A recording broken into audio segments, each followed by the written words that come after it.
LTS Story of the Week, The Enforcer. So there's a man, his name is John. Now John was born in Scotland, but when he was just 3 years old, his family moved to St. Mary's Hill, South Africa, and life seemed good. His father enjoyed being a police officer, there were sunny beaches, happy parents, and even a new baby brother. But sadly, all that would soon fall apart. You see, when John was just 10 years old, John's mom had to rush back to the UK to see her dying father, and at the time she could only take his baby brother, but there was a plan in place. You see, the entire family would either get reunited in the UK, or the mother and brother would simply return back to South Africa once everything got settled. And so John stays behind with his father waiting for an update, but unfortunately John's father would have other plans. You see, it would turn out that John's father was having an affair with someone at his job, and one night he wants to go see her, so he goes to John and says, "You're a big boy now, I'll be back, and when you're tired, just put yourself to bed." And so he locks the door and never came back. And for 4 days, John was trapped alone, no food, and no help, until neighbors broke in and found him barely surviving. And so John was sent to the UK to reunite with his mom, only to discover that his father wanted nothing more to do with him or the family, and to make matters worse, both of his grandparents passed away shortly afterwards. Now homeless, they moved into one of the roughest neighborhoods in Europe, where drugs, violence, and pain ruled the streets. And John learned early, if you can take a beating, you earned respect. And so that broken boy grew into a bitter teenager, and at just 14 years old, John was fighting grown men. And he hated the police, and not just because his dad had been a cop, but because he saw firsthand the system fail victims of abuse time and time again. And by adulthood, John was deep into the criminal underworld. Burglary, biker gangs, the Maltese Mafia. He became a ruthless enforcer, debt collector, and kidnapper. But he believed that he was a good man because he provided for his wife and kids, even though it was blood money. But eventually the law caught up with him, a couple of times in fact, and he was arrested. And the third time that he was arrested, he was sentenced to quite a few years in a prison in Scotland, and that's where everything changed.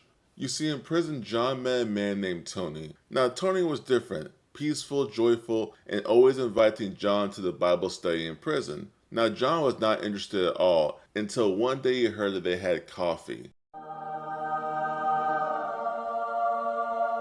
So he went, not for God, but for the coffee, and because when everyone closed their eyes to pray, it was the perfect time to steal something. But things did not go according to plan. You see, during this session, they started singing the song, "Open the Eyes of My Heart, Lord," and something about that song pierced his heart. And John, the gangster, the tough guy, found himself crying in prison to a worship song. He couldn't believe it. And the very next day, Tony handed him a Bible. And so in his prison cell, he opened up the Bible and randomly landed on this life-changing verse. It says in Ezekiel chapter 18, verses 27, that if a wicked man turns away from his wickedness, he will surely live. And that verse changed his life. And it made him ask the question, could God really forgive a guy like me?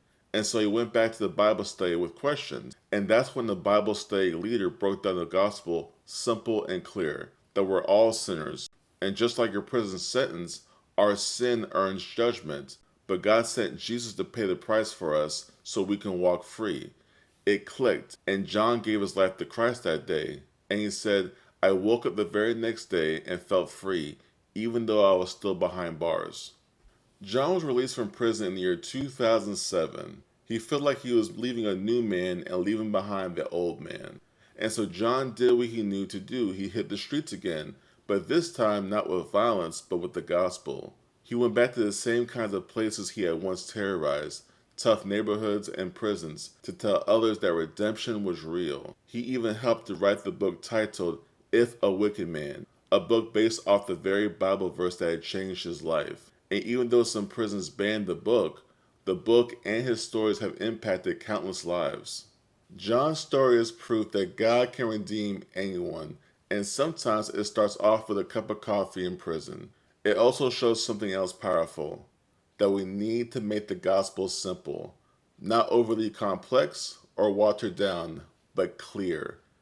If an 8th grader hears it but can't explain it or understand it, we've made it too complicated.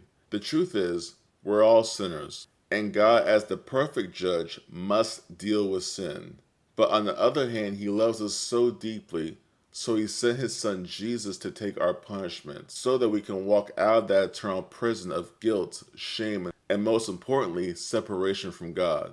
All you have to do is to turn to Jesus. So if no one's told you this today, God loves you. You're not too far gone. As long as you have breath, God is still calling you home. If John could be redeemed, so can you. Until next time, be blessed and always put Jesus first.